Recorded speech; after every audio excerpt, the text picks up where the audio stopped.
Today on the Relationship Renovation podcast, we're on the second part of the intimacy series. And in this part, we're going to look at emotional intimacy and physical intimacy. So trust-based intimacy is all around, I can give you this confidential information about me. It's like, here I am. It's like having sex with the lights on. Baseline, really, of emotional intimacy is the ability to share your emotions. So stay tuned. There's a lot of great information and really ways in which you can cultivate a more connected relationship with your partner. Playful intimacy. We just had a playful moment. I love this.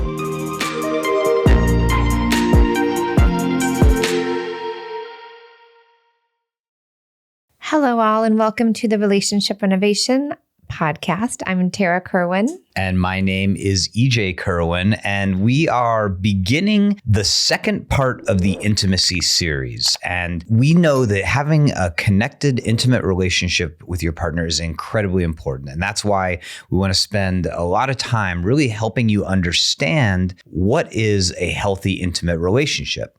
And if you haven't watched last week's episode, I think it's like super important that you go back because we talk about in that there are really two types of intimacy that are completely interconnected, and that is physical intimacy and that is emotional intimacy. And in that episode, we talk about the sort of key elements of emotional and physical intimacy. We talk about why they're important and why they sort of go hand in hand, and beginning to just help you understand this concept in a deeper way. And so today, what we really wanted to talk about are the types of emotional intimacy, the types of physical intimacy. Again, because the more we can talk about it, the more we can connect in all of these aspects. We can have that vision of feeling connected with our partner in so many different ways. Yeah.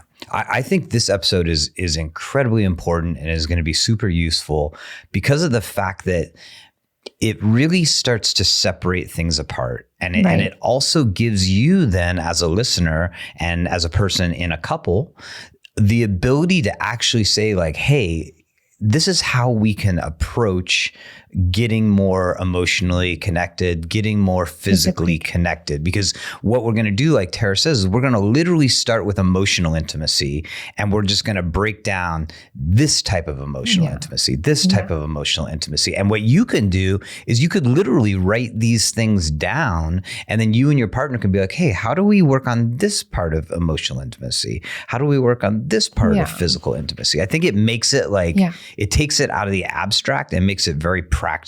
And I just want to piggyback on that, because the reason why we're doing this series is because we see a lot of couples that come in and they struggle with intimacy. And there's usually this like tunnel vision that like, oh, we're not having sex, and that's why we're having a difficult time. And we're really trying to say, you guys, listen, intimacy is on the spectrum, and let us help you build the skills to connect in all these different ways. And so we've identified, and I'm sure there's more, but we've identified like 10 types of emotional intimacy that we're going to kind of go through first, and then we'll touch on the physical intimacy. Remember, emotional intimacy is all about just feeling connected emotionally to your partner. So the first type of emotional intimacy, it's just emotional sharing intimacy, right? And this is where we can be vulnerable with our partner. We can share our fears, our desires, our imperfections. We have that vulnerability. Yeah. And I think it's the baseline really of emotional intimacy is the ability to share your emotions. It really gets right to it. And in our method that we work with couples, it's one of the first things we instate is like, you have to have emotional check-ins every day. And so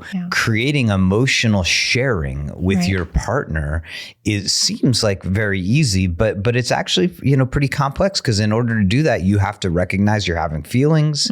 You have to have a vocabulary for it. And then you have to take that step of sharing it, and hopefully your partner listening to it. Which actually bleeds right in nicely to a second type of emotional intimacy, which is empathetic intimacy. Tell me more about empathetic intimacy, Tarah. Well, it's just that non-judgment piece. Like, I'm going to put myself into your shoes and try to see where you're coming from, your perspective, without judging it. Because then I'm going to want to have more of that emotional sharing. If I have an empathy towards you, that empathetic intimacy, you're going to provide that non-judgment. I'm going to provide that non-judgment so you can be who you need to be. And it's going to be hard if you don't have that empathy to have the vulnerability. Yeah. So all of these bleed in together, just so you guys are thinking about it. Totally. I mean, because it creates a feedback loop of connection, which is what is intimacy. It is about a connection between you and your partner. And so you have that emotional sharing. Mm-hmm. And then when it's coupled with empathetic intimacy, then it's like, okay, Tarah has something that she's sharing. She has an emotion she's sharing with me. And I'm empathetic to it. I care. I'm listening to it. And can I share a big thing around that? Sure. It's not about fixing it. Yeah. Right. It's that you're allowing me to have my space. Maybe I'm going through a difficult time and you're just validating, wow, I can see this is really hard for you. To all you fixers out there, this is not about fixing it. Yeah. It is literally providing a non-judgmental, we call it heart with ears. That might've been Michael Singer. I'm not sure, but.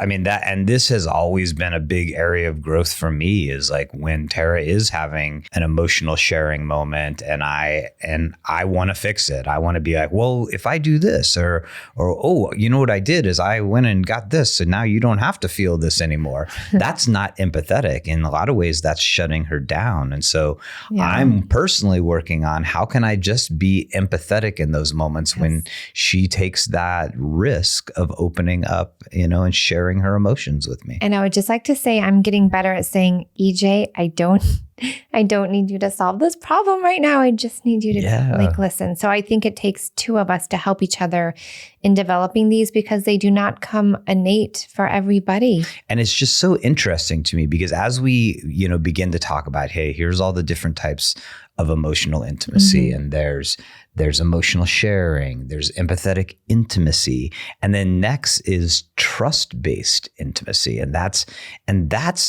I mean, how can you share your emotions? How can you be empathetic if there isn't a level of trust? It's that I can come to you with very vulnerable feelings, and I can trust that I'm safe and that you're going to be open and accepting of who I am. Not only that, but that I hold what you're telling me for me, and it's confidential, that you know that you can trust me, that I'm not going to go out and share it, and I'm not going to hold it against you for being vulnerable. There's a lot of couples we see, they come and they're like, oh, I'm just afraid that if I say this, then when we leave here, they're going to get mad at me for saying that, because people don't know how to really handle vulnerability, some people. So trust-based intimacy is all around, I can give you this confidential information about me. I can tell you my deepest, darkest secrets, and I trust that will be held with integrity between the two of us. Yeah. And that's, that's something that easily breaks down in a couple. And a big thing that we're often working with couples around is like, how do we reestablish trust? And it doesn't have to be that it was diminished through an affair or something really big. It can just be like, I've tried in the past to open up emotionally and share, and she told her sister about it, or he got reactive about it. And so establishing trust is incredibly important. I just want to say one thing we do in sessions with our couples around that is we ask them to make sure they're checking in with their partner. If they're going to share something about their partner, hey, is it okay if I share this about you? Because I want to make sure that that's okay. So like, we're asking permission. Again, if we're in counseling, right, we have to put a lot of things on the table. And just that, like, having them do that already is building that trust-based intimacy. Because we don't think about it. Like, couples come in, they're like, he did this and they did that and what is that? It's like, well, hold on. Was that okay that you even said that? Like, did he or she, did they even want you to know that?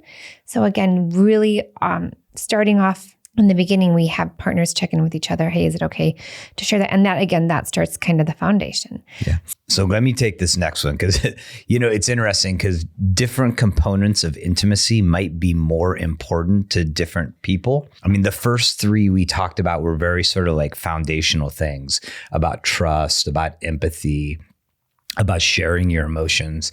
Now we're getting into some like more like very particular types. And this first one is intellectual intimacy. And it's one that's like, for me, very important, is that like, I love to talk about, like my philosophy of life and the way I make sense of the world. And so, intellectual intimacy is that you can share your thoughts, that you can, your philosophy, the way you look at the world, that's a way in which you can connect at an intimate level. I might not share those type of things with anyone else but Tarah. And that they're valid, that I am totally allowing you to be your own unique self, having whatever intellectual perception that you're having, but that like, I really care about your opinions, that they're valid, that they're true for you. Even if my opinions are different, intellectual intimacy is like, wow, we can talk about the bigger things, philosophical things, our intellectual components, and they're okay. They are valid. Yeah. And I want to hear yours. I mean, that's the other thing. It's like that in all of these, there's some sense of balance that if I open up to you about, the way I'm making sense of the world, that you're willing to do the same thing with me, that you come back and like, okay, wow, I hear that. And that reminds me of this thing. And I'm like, oh, and then together we sort of form together the way we're making sense of this world together, because we're a partnership. We're doing this together. And I think this is like as you're talking, you're reminding me like, it's just so hard, especially when you've got, the story of like, we're just too busy. Like when in the world do we have time to like actually sit down and like talk about like, it's true. But if you start to become aware of it and that like that really is important to you, and you let your partner know like, hey, it would be important if like for 20 minutes this week, we could share about like, life's bigger picture and what that would be. Yeah. You can manifest it. It's just sometimes we don't even think about these things because we're just going a mile a minute. Yeah. And so again, we're here to remind you, if you're listening, there's all these types of emotional intimacy that can build connection. And we're talking about all of them today, the ones that we've identified. Yeah. And the next one, which for me is really important, is experiential intimacy, which is just creating those experiences together, whether it's going for a walk, going for a trip, cooking dinner together. It's having these experiences that feel connecting for the both of you. And it feels fun. It gets different hormones, right, going off because you're experiencing something experiential together. Yeah, I mean, when I think of these last two, of intellectual intimacy and then experiential intimacy, I think of like where, that we have to sort of like carve out a different setting for each of them, because our intellectual intimacy, I think a lot of times happens in our backyard, sitting by the pool on a Saturday night with the kids and doing their own thing. And we're talking about our life and we're asking each other questions. But then when I think of experiential intimacy, this is something we struggle with because it's like sort of sometimes taking yourself out of the norm. And I think of like when we went on our Stan Tatkin retreat and we were in Spain, and I think camping of going trips to Sedona. I think of like camping trips, and those things are like just amazing experiences that we had together. And one thing we hear all of the time with our couples that we're seeing, that we're coaching or in therapy with, is when we are going on vacation, when we go away for the weekend, when we even go out for dinner to a new restaurant, like they feel connecting. It's because you are cultivating that experiential intimacy and you don't even know it, but then bam, you're broken away from that. And then, right, life starts churning. And so we just have to remember like, hey, how can we create an experience together this week, even if we don't have a lot of time, that would feel different so we can really cultivate our experiential intimacy. All right, this next one is a tricky one for us because it's something like almost like every year we're like, I know. like we got to focus more on this because we both know this is so important to us. And this one is spiritual intimacy. You know, it's opening up about, you know, whether it be or it's connecting about religious beliefs, about values, about, you know, sort of metaphysical, like bigger things in life. Like, what is the meaning? And that is a way that is very important to many couples. Well, and then, you know, I have this one couple in mind. They pray together every morning, and it's the 5 minutes they have in the morning that actually feels like they're connected because they're praying together for that. You know, it's not necessarily about religion, but it's about having, you know, if you're both spiritual people, like, you know, that bigger life question, like, how do you connect with that? Like, I know that I would wake up and you would be meditating in the room and I'd be like, God, I hate him. He's got the time to meditate and I'm so tired. I don't want to meditate. And it was very like parallel. Like, I wanted to be doing what you were doing, but I felt like I didn't have the time. And now I think we're going to be more intentional around, hey, even we're trying to say like 9 minutes a day, right? That 21-day gratitude meditation to the two of us. I mean, it's going to look different for every couple, but how do you stay connected spiritually if you're both spiritual people? And how do you continue to cultivate that over the lifespan of your relationship? I mean, I think spiritual intimacy can be so important because really it's tied to meaning, right? And when we become partners, when we get married, you know, when we decide our souls are interlocked, right?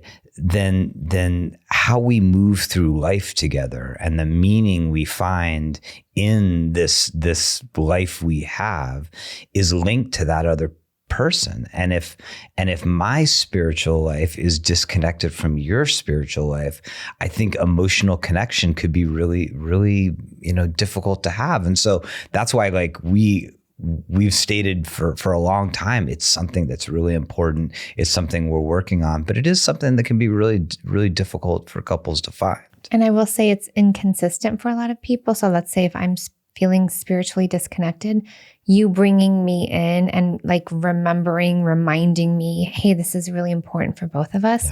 That's going to help me, because if we're doing it parallel, it's not going to be helpful. Okay. Take us on to the next leg of, this is a very complicated thing, this emotional intimacy. There's a lot to it. There's supportive intimacy. And, you know, I've seen supportive intimacy in many cases with our couples. It's like your partner is going through a difficult time. They're going through grief. They've lost a loved one. They're lost a job, you know, anything that feels challenging that life can throw at us. And here's our partner reaching in for support. Let me show you that I care about you. Let me attune to you, that I can tell that you're having a really difficult time. Is there anything I can do to make you feel better? Now, here's where it can go wrong. When uncomfortable emotions are present, some partners have no idea what to do with that and say, they're either like, stop acting that way, stop feeling that way. Why are you doing this? And then that type of emotional intimacy is lost. So it's just got to be like, hey, it could even be like, hey, I'm having a hard time seeing you have a hard time, but I see that you're having a hard time. So I really want to be there for you. What could I do? Even if you feel like you don't know what to do, that's okay. It's not about problem solving. It's like, I just want you to know that I see you. I see your suffering and I love you and I'm here for you. Let me know if you need anything. Yeah, I think supportive intimacy is so important because, you know, if we can't depend upon our partner to be the person that is there for us in a moment when we're struggling, like who can we depend upon? And I think that when a lot of the other aspects of emotional intimacy break down, that supportive intimacy is the one that can really fall apart, you know? And so, and supportive intimacy, I also want to say it has to be sort of this supportive intimacy that exists not just for big moments, not just when you lose your job or a family member passes away, but it's also just like those little things like, you know, gosh, today's just a stressful day, you know, and then your partner just being there to support you and being like, hey, I love you and I'm here for you. And whatever you need, just let me know. And this is a great example. Just this morning, getting the kids ready for school, having to pack their lunches, having to make our breakfast, having to pack our lunches, having to get ready for, recording 3 podcasts today. Like 20 minutes before I have to hop in the shower, I start to get the overwhelmed feeling. And I said, oh, EJ, I'm starting to get that feeling. And you just jumped in. Hey, what can I do to help? What do you need from me over the next 20 minutes before I leave and take the kids to school? Like that felt so supportive. Yeah. And I felt safe enough to say, I'm starting to get overwhelmed. Yeah. Okay. Next one. You were emotionally, what is it? You did some emotional sharing. I did. And I was empathetic. Yes, you were. Which led to a supportive intimacy. Because I trust. We were stacking our emotional intimacy. Because I trust that you'll be there. Yeah. Okay. I love it. The next one is playful intimacy. We just had a playful moment. I love this, man. We got a great emotionally intimate relationship. We've been working hard enough to do it. So we're just validating ourselves while we're on this podcast. Playful intimacy is just that you can be light, that you can joke around with each other, you can tease each other, and it just brings this lightness. And I remember when I would have like my alien monster come over and, every month that's my period. And EJ would get so serious and I'd be like, oh God, this feels awful because I already feel awful. And I was like, I just want you to like joke. Like, so that's how I even came up with like an alien is taking over my body. Cause now you can like be lighter around it. And like the alien's coming and it's mommy is out in outer space somewhere. Alien's taking over. But like just playful moments like that, especially if things do feel heavy, playful intimacy is so important. And I think we lose our ability to play when life feels overwhelming or we don't know how to regulate ourselves. And so it's just like every day, if you can be like, man, how can I just like free up my body, relax a little so I can like joke around with my partner in a way, of course, that I know they want to be joked around with. Well, and you can certainly see in this one how it's going to relate to eventually when we start talking about physical intimacy is, gosh, if you can't just be playful on an emotional level, what are the chances you're going to be able to be playful and free in your body when you want to physically connect? Yeah. It's like so funny to go from playful intimacy to vulnerability-based intimacy, but vulnerability-based intimacy definitely interconnects with emotional sharing. But vulnerability-based intimacy to me is like at an individual level, like you are willing to show your full self, imperfections at all. It's a total emotional risk because your partner could be like, no, thank you. I don't like that part. But and then you try to cover it up, well, then you're not being completely you in the way you need to bear yourself. Yeah. And so it's risky. It's an emotional risk, but vulnerability-based intimacy is definitely like willing to be fully seen. Yeah. It's like, here I am. It's like having sex with the lights on. Mm-hmm. Sorry. Sorry, but that's. Here I am. That's more physical intimacy. No, I mean, but it is. It's vulnerability-based intimacy is like this whole thing of like, my armor is down. This is who I am right now. This is the discomfort I'm in. And can you accept me? Can you love me still? I love that. I mean, that's one of the first things like we're trying to assess when we see couples is like, what is their level of vulnerability? Because if we can't break those kind of guards down, that cautious shield, it's going to be really hard to have that deeper level of intimacy that couples want. And it is a process. Yeah. So, okay. So this next one is an interesting one. And it's my favorite one. All right. Let's hear it. They're all amazing in their own ways. But like, this is where I really learn, and it's conflict intimacy. When you have conflict, believe it or not, it deepens your connection as long as you can. You've been telling me this for years. I have. As long as you can feel like you're both coming out with like this healthy conflict resolution where both of you felt respected during that conflict, or where even after you do the repair. So EJ and I would have these like, things would build up. It was before we had all the skills. And then it would be like this, right? And then I'd be like, oh my God, I love you so much. I feel so much more connected to you. And you would like be like a deer in headlights, like what just happened? And it would take you a couple of days to understand what I was saying. But for me, when we have conflict and we can get through it and we're still together and we're not using fear-based threats and we're not going at each other in a really unhealthy, critical way, I feel way more closer to you and I feel more understood by you, even though it felt a little clunky in order to get to that place. Well, I think it was hard for me to understand that jumping back the vulnerability-based intimacy was actually connecting because a lot of people get the message that being vulnerable is showing weakness and that your partner is not going to like that part of you, that they're going to see you as weak. And by opening up in conflict and being vulnerable, oftentimes what happened was it would diffuse the conflict, that you would really accept me. And then it would be, I think you're right, it would be a little like confusing to me because I would be like, well, I would expect that opening up in that way would actually make you like me less. And what you've proven to me over the years is that actually it brings us closer together. Do you hear that? Everyone who's afraid to be vulnerable, trust that your partner wants to see that part of you. I know it's super scary, but like when you would finally be vulnerable, I was like, that's the EJ. Like I already feel you in there. Yeah. But it's also that ability to like, we're all going to have disagreements, right? It's the ability to have them and solve them in a way that feels respectable to both parties. It's not my way or the highway. It's a mutual respect.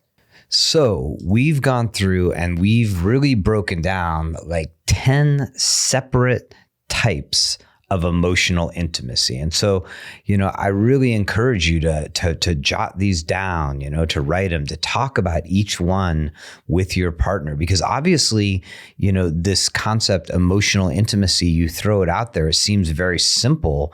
There is a lot to it, and there's a lot of ways in which you can approach it. And you want to be able to cultivate parts of all of these, not just one, right? Because that's going to give you the best chance of feeling the most deeply connected that you can with your partner. So like maybe there's one area where like, wow, yeah, I really have that trust-based intimacy, but our spiritual intimacy is really feeling disconnected. It's not about, oh, we have been getting this wrong. No, it's like just starting that conversation today. How do we cultivate more of this in this area? And hey, I think we're doing really good in this empathetic part.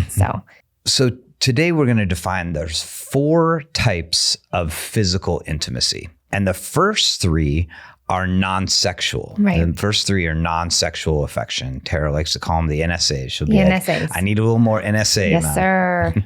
So the first is just affectionate touch. You want to tell us about that too? Affectionate touch, just cuddling, hand holding, massage. It's all just like, hey, I love you. I love being near to you. And I love feeling affection with you and from you. So it's like, even when you're driving, I always put my hand on your thigh or something, just affectionate touch, not for any purposes other than I love being with you. I love showing you affection and vice versa. Yeah. The next is a fun one. It's playful touch. Playful touch. Say more about that one. Well, playful touch is sort of taking that joking playfulness from the emotional intimacy side and bringing it into the physical. It's tickling. Yeah, it's wrestling. tickling. It's a could it be a little pinch on the butt? Like, absolutely. Little whack on the it's booty not, again, in a it's cute, not sexual, playful way. Yeah, it's not leading to sex, but it's just like, hey, we can play in a physical space together. Yes. You're safe. And you're being a goofball. Yes. And sometimes playful touch, I don't like it, but we still laugh because I'm like, please don't do that. Sometimes Tara's playful touch hurts. We just tell each other though. And then the last non-sexual physical intimacy is the comforting touch. So again, you see your partner suffering, struggling, grieving, whatever it might be, and you're going in to comfort them, whether that's a hug, whether that's a leaning in on the sofa, like, hey, I'm here next to you. Let me know if you need anything. It's that physical proximity or comforting, soothing touch that is provided for comfort to help your partner feel in less distress. Boy, and this is one that I see broken down very frequently when couples come in, and you'll see like we'll be in the third, fourth, fifth session, and one member of the couple is really opening up, and maybe they're crying, and it's like the other person, you can tell, wants to reach over and give that comforting touch, but is afraid to or hasn't done it in so long. And so comforting touch is just like so important because it's just like, for me, comforting touch is like, I'm here. I've got you. Yeah, I got you. And then finally, right, the one that most people come in for, but there's all of the other ones, is the sexual touch, right? And that's just exploring each other through sexual touch, exploring our sexual desires with one another. Again, when all these other components are cultivated and they feel good, people that have, couples that have a lot of that emotional and physical intimacy, their sexual touch, they say it feels like just spiritual, that they are so connected. It's not that sex is being used as a medicator for people who are disconnected. Because we have couples that'll come in like, oh, the one thing we've got is sex. We're like, okay, well, what does that mean, right? Like, and how connected are you truly if that's the only touch that's happening? Well, and sexual touch, it's important to note, also isn't just the act of having intercourse, right? Mm-hmm. That sexual touch is a deeper kiss. It's a moment in the kitchen where you a hug, but there's a little more to it. You know, it's certainly foreplay.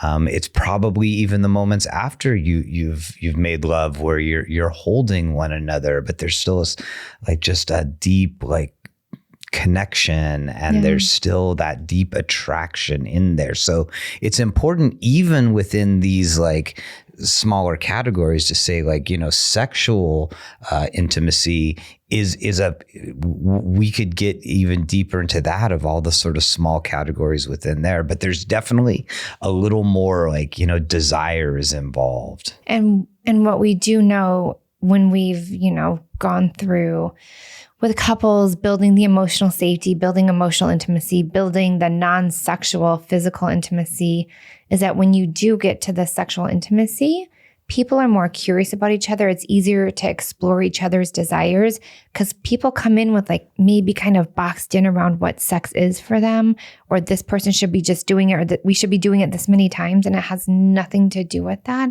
It's like, oh, what feels good for you? What touch feels good for you? What do you like? What are your dislikes? What's important to you? What normally you'll find when couples come in, they've never had those conversations. So building all the components of physical and emotional intimacy together actually build a much richer, thorough sexual touch, sexual intimacy. So just to sort of quickly recap, the second half of this podcast, we talked about the types of physical intimacy, and the first are non-sexual. They're affectionate touch, they're playful touch, they're comforting touch. And then there's the last category of physical intimacy, which is sexual intimacy. So again, hopefully what we've done for you is we've really sort of opened in a gentle way this idea that wow, actually intimacy is really complex. There's a lot to it, but even within that complexity there's a lot of ways to build it, and I definitely encourage you to look back on those 10 types of emotional intimacy and what are the ways that we can cultivate these together? Yeah. What are the ways that we can separate the 3 types of non-sexual affection, which are physical intimacy, and we can play with that a little bit, because all those things, when you start just watering each of those buckets a little bit, they start flowering, and then that's where that sexual intimacy gets online again. And then stay tuned for our part 3 and part 4, because part 3 is all about the barriers to emotional and physical intimacy. And then part 4 is really, here's how you can really build this. So stay tuned for that. Thank you for listening. As always, take care of yourselves, take care of each other. Bye-bye. Bye.